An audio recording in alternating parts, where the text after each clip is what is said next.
Well, welcome back to the channel. Today I thought I would do a wee video about adding electrical accessories to your bike, especially the little 350 Enfield.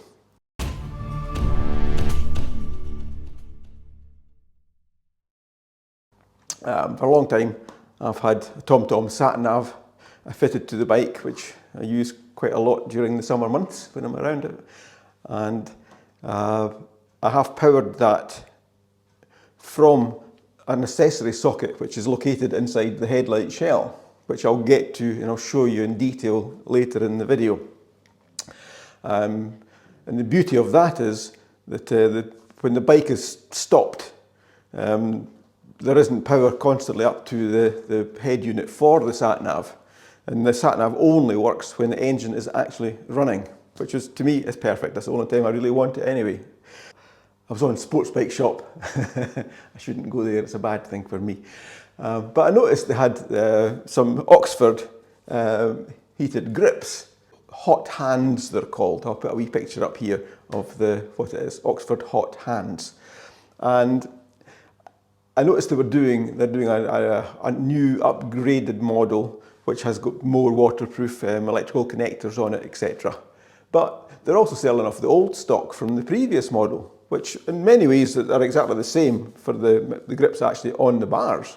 And the new ones, I think they were about £70, but these ones were £29.99, just a penny under £30, and that included free delivery from Sports Bike Shop.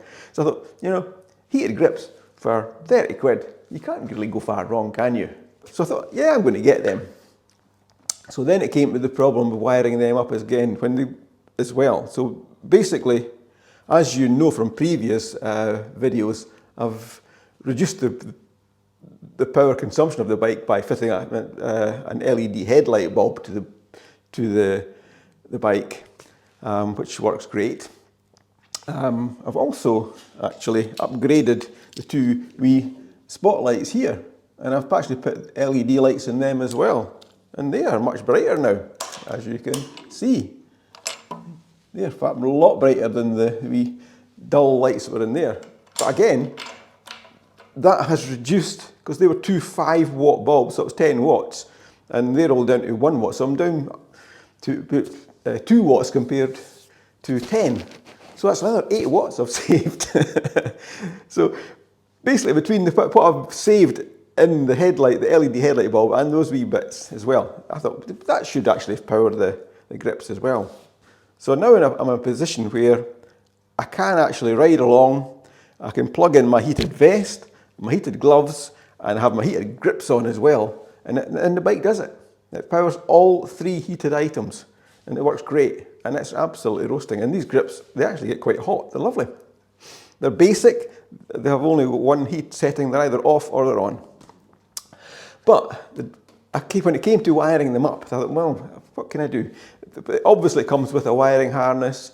There's a connections that you take it right back to the battery and attach them to the battery, and it has got a wee on-off switch, which is great. You can switch it on, it'll work.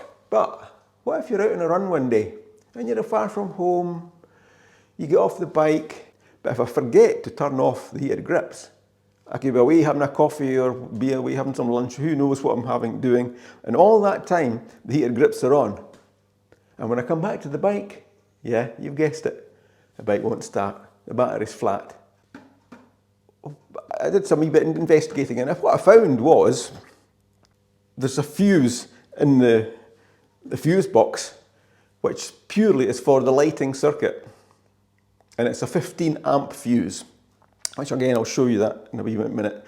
I removed that fuse and I started the bike up, and everything on the bike works with the exception of 2 items. The headlight doesn't work, and the power to the USB socket under the clutch lever doesn't work either. And it's a 15 amp fuse, so I thought, that 15 amp fuse, that's all it's doing. It's purely the headlight bulb, nothing else. All the other lights, indicators, everything else works. The tail light works, everything works, except for the headlight bulb. And since I've reduced the wattage on that considerably with the LED bulb, I forgot to mention also that of that same circuit, I noticed that the power to the sat nav didn't work either. So that's all coming off the same bit. There's 3 items: the sat nav, which is that accessory socket, the USB socket, and the headlight bulb. So I thought, perfect. I can wire everything up and into off that wee accessory socket, and it works perfectly. It really does. The grips only work when the engine is running, and that's exactly when you want them. When the engine stopped running, they're off. So there's no chance of me draining the battery when I'm away. So the purpose of today's video was basically to show you where to find the accessory socket and what connections you need to buy to make it all work, and what I've done to make this system work. So I'll show you around the bike, and I'll show you the wee bits that I'm talking about first of all. And the first bit I want to show you is basically where the 15 amp fuse is located, and it's in the right hand side casing.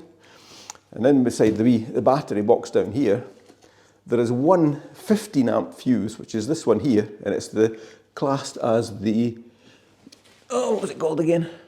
The lighting system 15 amp. So it's this wee back fuse here.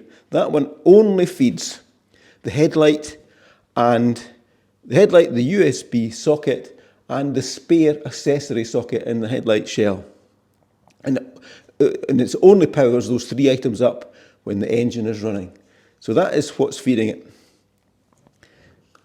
In the fuse box there. And what I've fitted is these Oxford hot hands, and basically it's just a cover that goes over the top of the grips, and it's held on with Velcro inside. So it's in the summertime, it's easy just to undo the Velcro and unplug them and take them off. It's not a case of actually fitting different grips, which I didn't really want to do to the bike, to be honest. And again, it's the very same on this side, the same Oxford hot grip. The only difference was when the newer models, apparently they come with a more waterproof plug.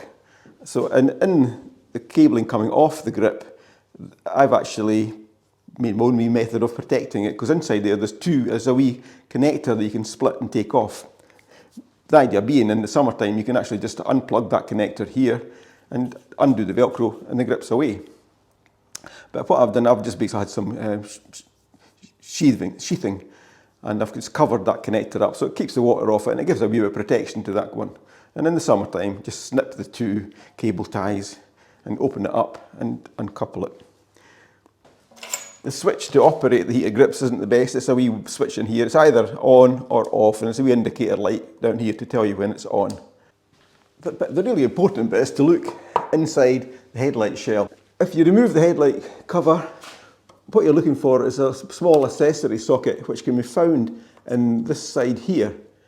And if you look at the various bits, what you see is this wee black connector that I'm just touching here, which seems to have nothing connected to it. It's a dead end. And if you remove that wee cover, just by getting a wee screwdriver and pressing in on the wee red tab, it should just pop off. That's it. So that reveals this small red connector, and that's the one you want. That is the accessory plug to wire some accessories in, which again, this is only powered when the engine is running. When the engine is switched off, the ignition can be on and it'll be dead. It's only when the actual engine is running. So that's what I used to feed it from. And initially, when I was using it, I was using to feed my TomTom sat-nav. And this is the cable that comes from the sat-nav up there, and it's fitted with this plug on the end here. And it's a male 2-way Yazaki YL series connector. I'll put some information up there, exactly what this is. And I got that from Automotive Connectors Limited in the UK.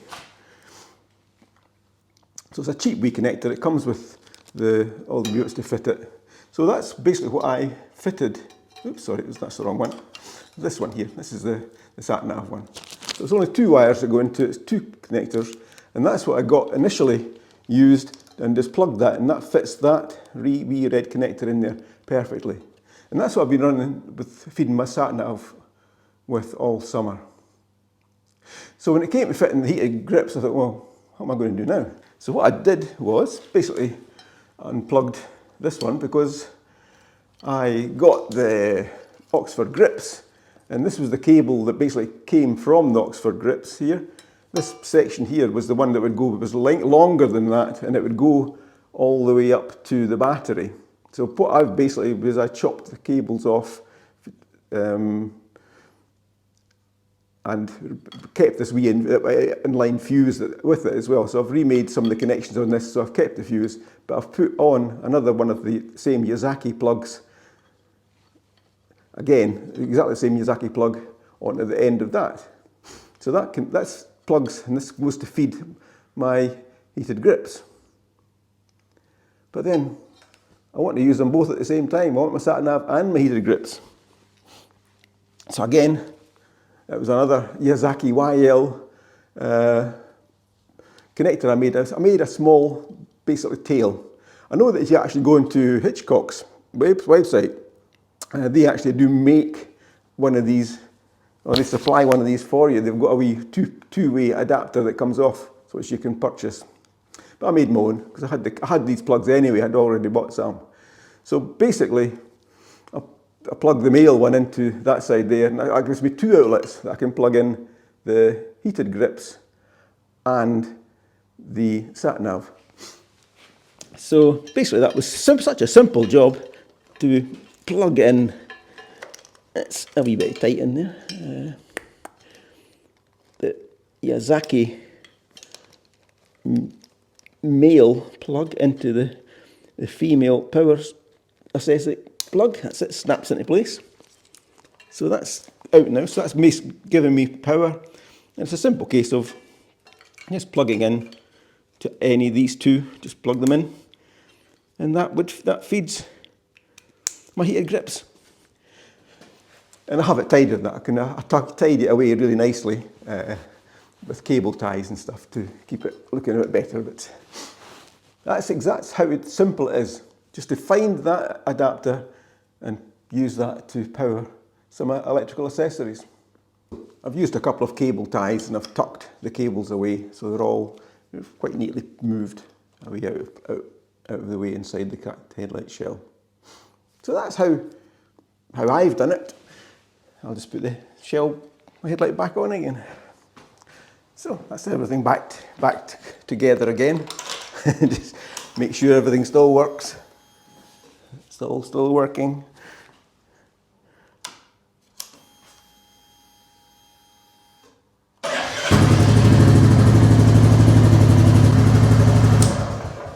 Yep, everything is still working, and the heated grips are still working perfectly. If you're also interested in the wee side light bulbs, what I fitted was some of these Osram LED driving SL. I'll put a better picture up there of them. That's the bulbs that came out, so that's not the LED ones. I know. So I'll put a wee bit up there if you're interested in what these ones are. And again, they're easy to fit. Just one wee screw out there. Take the wee cover off. You can just pull this out slightly. It does come out. That's it. Just pull the rubber out slightly. You can pull the light out, and just peel the rubber back to take the lens out. And that's the wee LED bulb that I fitted in here. And again, they're easy to fit. You just pull them straight out. You don't twist them and turn them or anything. It's just that wee connector there that goes in. And that was the small LED bulb. Again, you just push them back in place. Straight in. That's it in. And they're really bright. They're much brighter than the standard bulbs. Anyway, I hope you found that interesting. and potentially useful, because I know that people know there's a spare power outlet in the headlight shell, but many people don't know where to find it and which one to use. But it's easy to find.